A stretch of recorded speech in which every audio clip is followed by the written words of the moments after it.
इसीलिए ही उनके विश्वरूप देखना संभव था।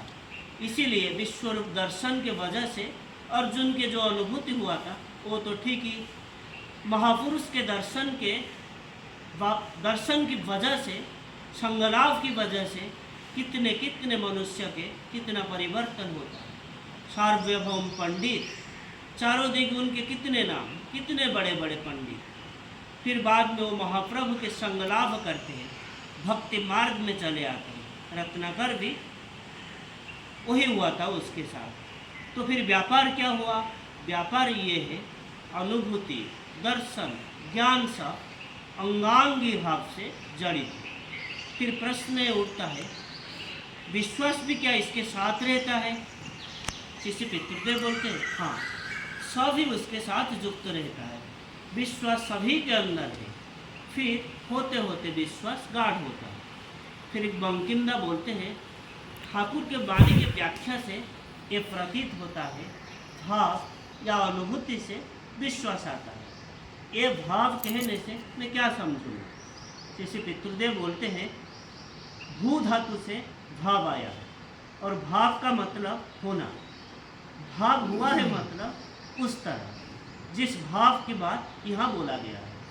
जैसे बालक श्री कृष्ण के संबंध से हम लोगों का एक अनुभूति है और नाटक में हम लोग श्री कृष्ण को देख के अनेक बात बोलते हैं। बाबा मेरे घर आता है, इससे पहले एक भाव है, उससे अनुभव देख के जो भाव प्रकाशित होता है, वही कृष्ण यात्रा के मेरे बेटे को निमंत्रण करके वो खाना चाहते हैं, खिलाना चाहते हैं। इसका मतलब श्री कृष्ण के भाव पूर्णतः जो है वही अभिनय देख के अंतर में प्रस्फुटित होता है। जगाई माधई थे, अनाचार व्यभिचार कितना करते थे, फिर बाद में सब कुछ छोड़ दिए, लेकिन इससे पहले ही एक भाव रहना जरूरी है। सबके वो भाव था और सबके अंदर वो भाव है। वो कैसे करके? परम पुरुष के साथ करने से वो भाव प्रगाढ़ होता है, परिस्फुट होता है। इसीलिए परम पुरुष के दर्शन करने से, साधु संघ के उपकार करने से, चोर डकायत जो भी क्यों ना हो उनके उपकार होता है। जहाँ भाव है उसके अंदर एक होना भी है, और वो होने से भाव कैसे होता है? तब वही बात बोला, परिवर्तन की बात वो भी होता है।